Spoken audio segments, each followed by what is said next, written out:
right, guys, so welcome back to the Imaxit football channel. I'm your host, JD. If you're new, please do smash that like button, share, and definitely subscribe. And if you're a avid fan of the channel, keep on doing that great work by sharing and telling people about the contents here and there. Really and truly appreciate it. So today, what we have on the books, and we have to go through and detail. We have to talk about the reggae boy, Andre Blake, and the award situation with him, the Reggae Girlz, how they're going to be set in the pots.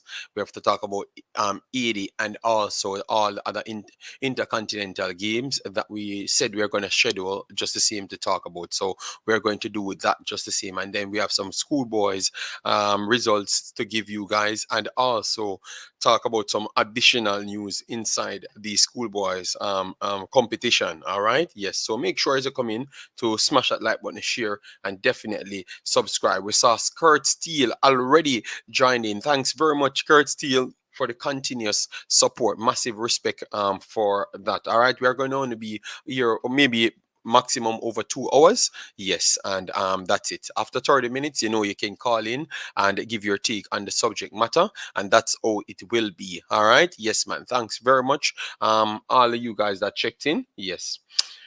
Let me try and bring up the first one that we wanted to talk about. Let me just go over that, because I know once people click the video, that's the first thing they want to actually see. So we're going to start with 80 here, and also the rest of the interconfederational playoff spots. All right. So we've talked about this extensively when Jamaica played 80 and won, and Jamaica advanced straight to the World Cup. So you had two other teams from our region had to go out and play more games in order to make the same step.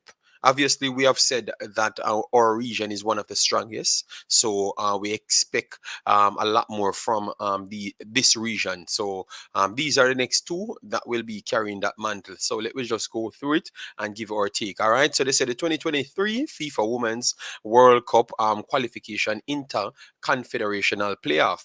The interconfederational playoff of the 2023 FIFA Women's World Cup qualification will determine the final three qualification spots for the 2023 FIFA Women's World Cup. The playoff tournament will be used as a test event for New Zealand to host prior to the Women's World Cup.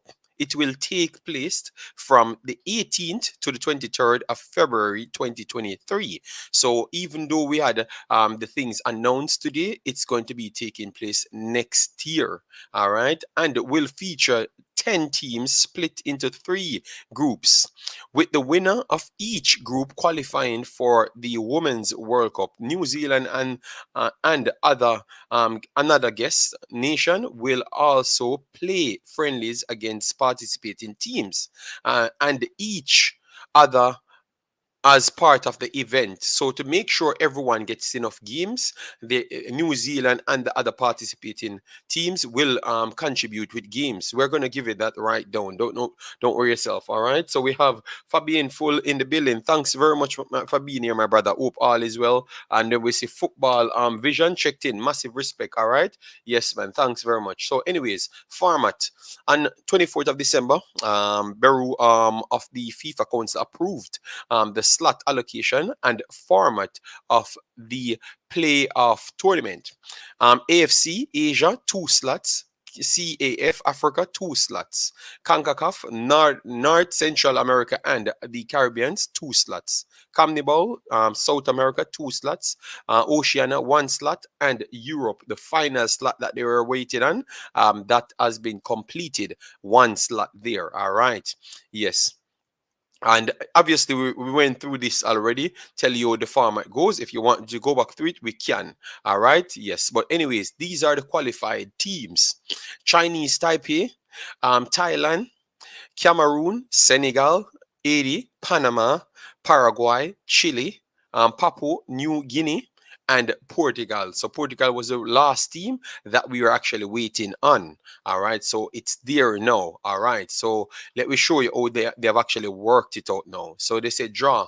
The playoff draw took place on the 14th of October 2022, 12 p.m.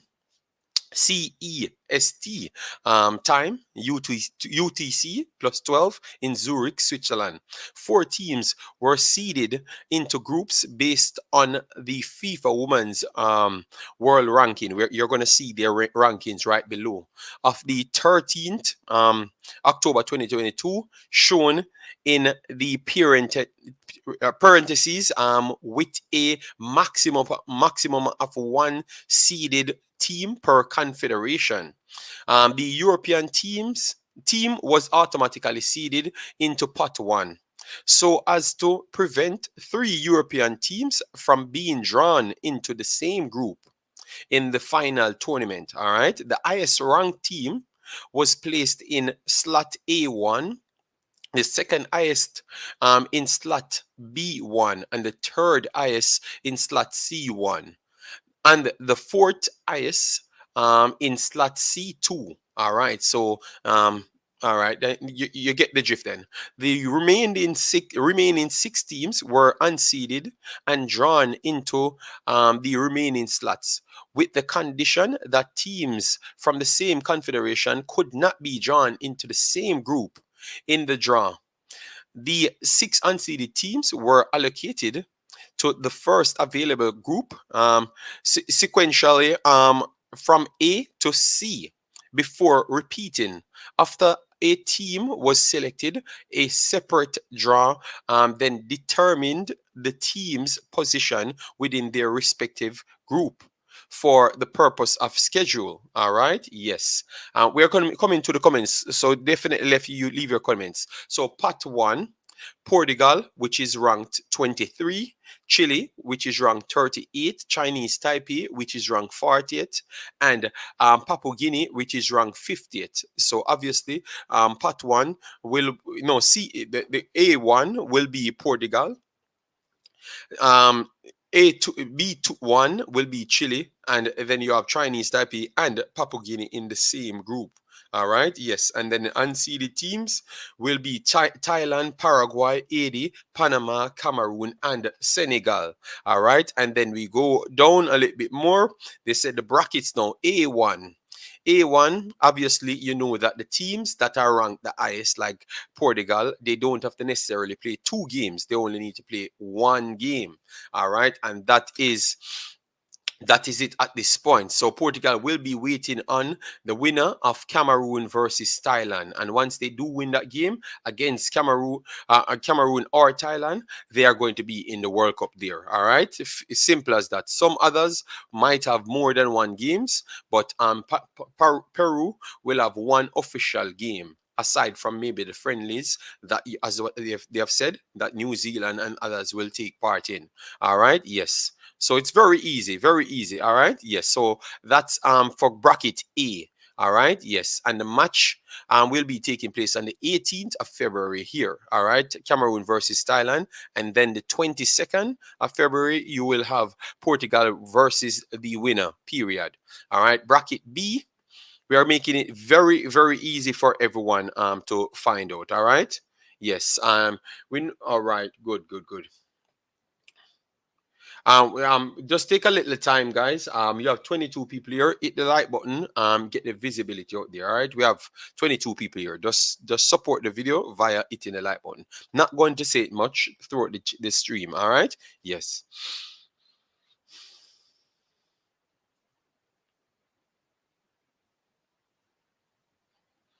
Bracket B, group B.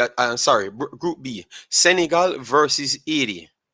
And then the personnel that will be waiting will be Chile. All right, so it's Senegal versus Haiti. So Haiti need to win that game against Haiti need to win that game against Senegal in order for them to reach to Chile at this point. Be honest, I think Haiti have actually gotten a good draw. I think Haiti can actually defeat any one of these 2 teams. You get me? But they have to get their act together 100%. That is true. But at the same time, I do believe that they can do it. Maybe obviously people call me Asian. Jason do that a lot. Yes, so maybe people will think that yeah, I'm just hyping up the Asians, but I do believe that they can pull it off. To be honest, it's going to be tough because these are not easy teams. But I've seen Haiti played some of the best teams in the world, and they never really looked out of their depth. To be honest, all right. Yes, so I'm not going to. Wait, oh my God, man. Sorry about that, guys. Let me 1 second, guys. Let me.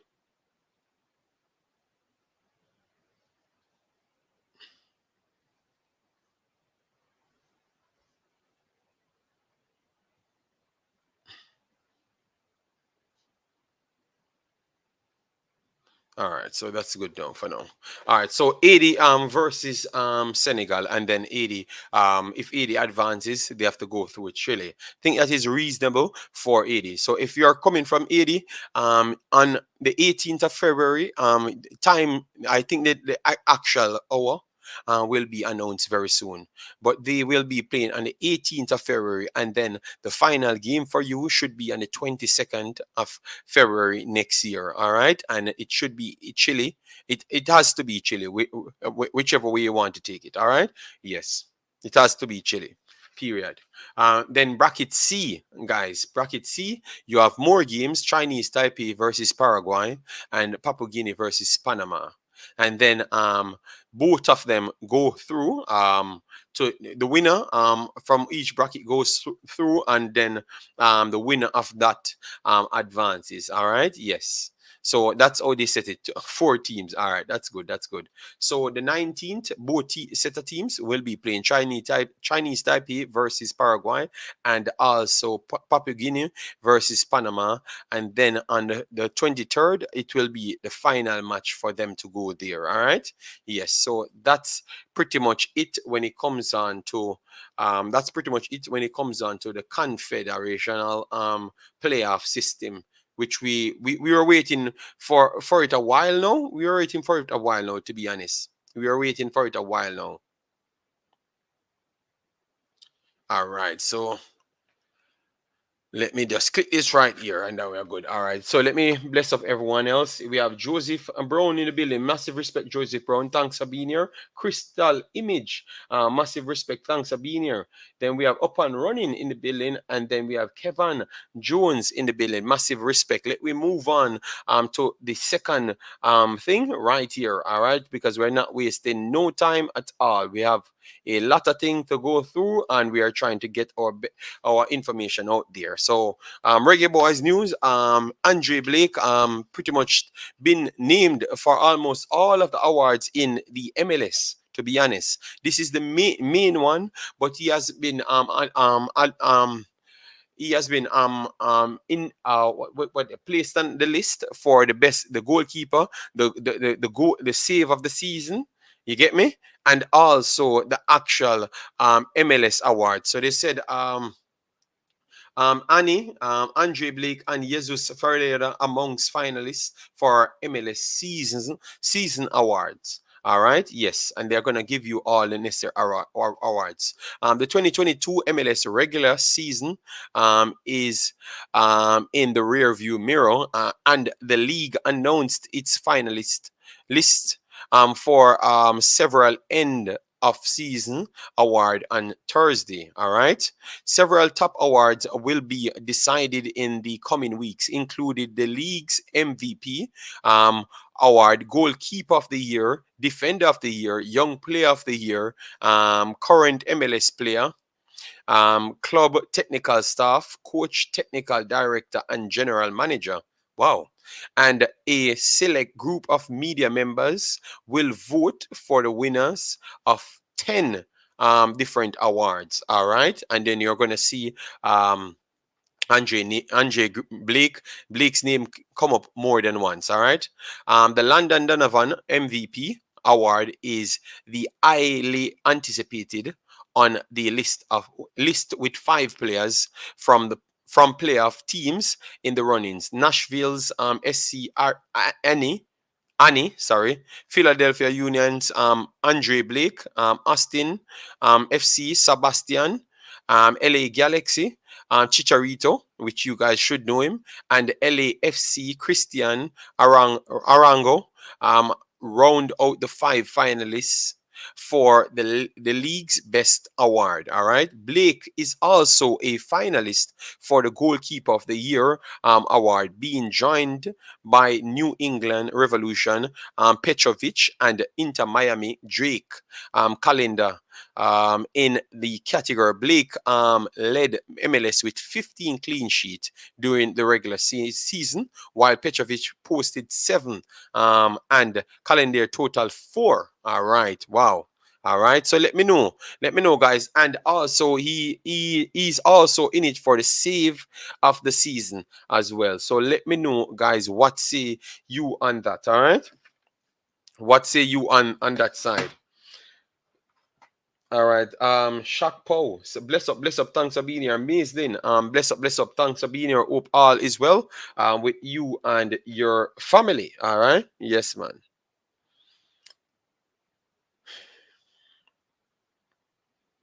All right.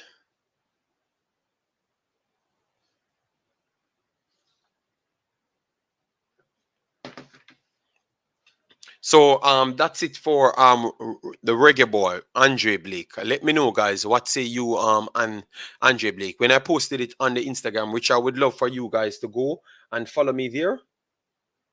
Um, I would love for you guys to go and follow me there, which is the Instagram. I think the robot will post it at certain points. If you're rewatching the video, you can go there and definitely check it out as well. I try to post as much things of relevance there. All right, yes, and that's how we're going to do both of the Instagram. So if we are not doing videos, at least you can see a link on what we are going to come and talk about in the future. All right, yes, man.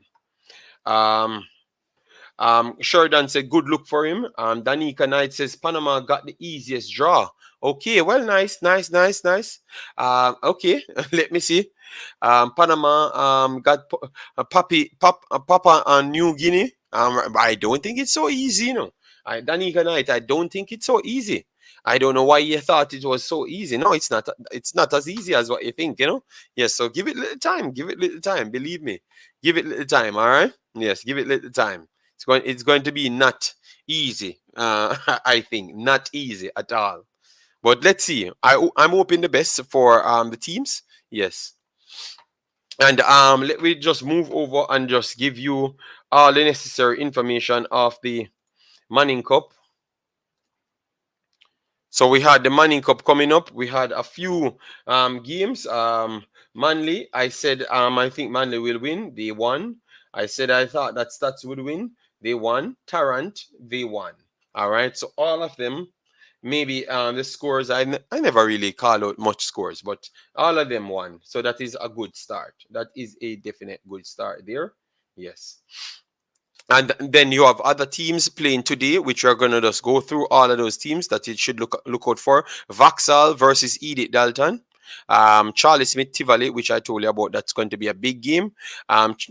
St. Diego, Jamaica College, going to be a big game. These games should be starting any minute now. Kingston High, Camperdown there, and then you have Idel Wolmers. All right, we talked about them in some little patches as well. Yes, so definitely look out for those games. And then at the flip side, you have in the Dacosta Cup here, a lot of games playing. Hold on, let me get it. The 14th, because that's a fourth. Let me move it up. The 14th, Mile Gully, Alston, Christiana, Omud, Guyzil, Clark, Charlie Mount. Let me put this up here. And Enid Bennett versus Iwatan, and Dintil versus Magarath. All right, yes. So those are the games that you can go out and watch. These games for Dacosta starts 3 p.m. in Jamaica. And then the Manning Cup game starts a little bit later. 3:30, but sometimes it can be delayed to 4 o'clock. So you can still go in and around there. I've heard someone sent me this, so I'm gonna just play this and give it to you. Uh, 1 second.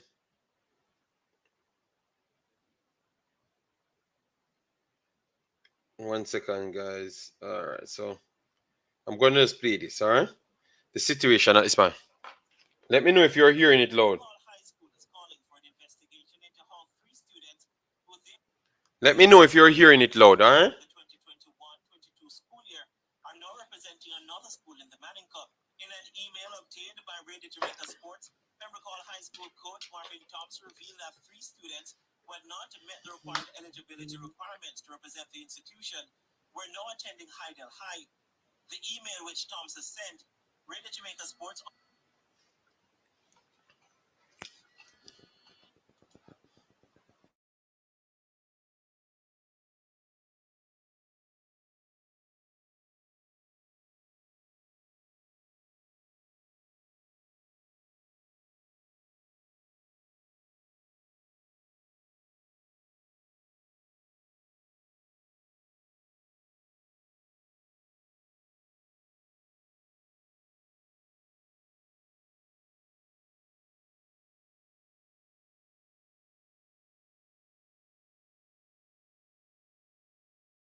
Now let me just play it back again, guys. Sorry about that. And from where I answer this, guys, I'm just pretty much done. All right. Yeah, man.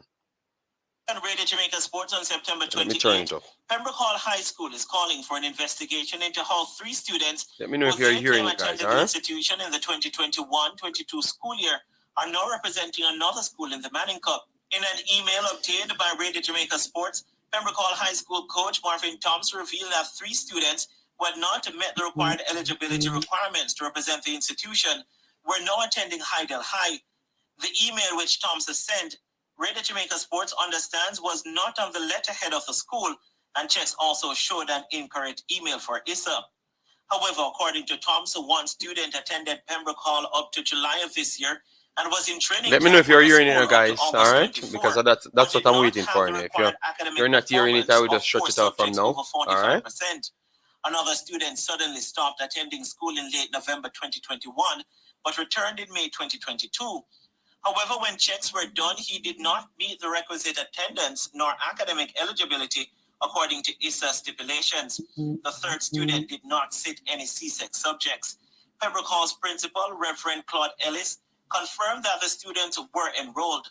There were students at Pembroke Hall up to the end of the last school year and were in fact training with the team up to their last residential camp in August. Radio Jamaica Sports understands that Heidel's claim is that the students registered with the institution in the 2021-22 school year, but like many had been attending school online. But Ellis says even so, there is no evidence of the students leaving his school. We did not withdraw the students. No transfer was done in terms of if a student is going to another school where Pembroke Hall would release the student and so on. So the students did not come to us and say we are withdrawing to go to Heidel or any other school. We did not receive a letter from a parent of such. We did not give a release for a student. Whether or not they were attending online classes, I cannot speak to it. I really can't. Calls to the phone of principal of Heidel, Dr. Walton Small, went unanswered. Bernardo Brown for Radio Jamaica Sports. All right. So hopefully you guys heard that. All right. All it's pretty much saying that you have some players that went on to represent different schools and weren't cleared from before, and maybe that will lead towards some problems because other schools trying to use that to cancel them from the competition. So that means other schools might move up in the table. All right. So that's what it's practically saying there. Let me know if you're okay with that, if you think that's a good thing, or you think that shouldn't be, let me know, because sometimes we heard people stating that they are all just kids, and if a kid want to leave from one school to the other, we should not burden them down with certain additional things or certain rules, but I truly believe that At least inform people, you know, at least do the necessary paperwork and everything, and make sure it's public so you can't get in any trouble. You understand me? Yes, that's what I believe still, and I will stick by that. You get me? Okay, no problem, no problem. I hope it got better in the future, further in the video. All right, Jaga looking good. Two Guyanese. I am in the squad, in the starting squad. Marcus. Okay, yes, yes, I saw them. I saw them. I saw them. Saint Diego looking good with, yes, I saw them. Orlando Nicholas. I saw them, man. I saw them. So as what we said, that's all the news that we said we're going to bring to you guys. Yes, all right, yes, and I think I'm going to stop it here. So whoever missed it, next time we will chop it up. All right. So thanks everyone for coming. Hope all is well with you and your family. Take care and have a nice weekend. All right. Bye bye.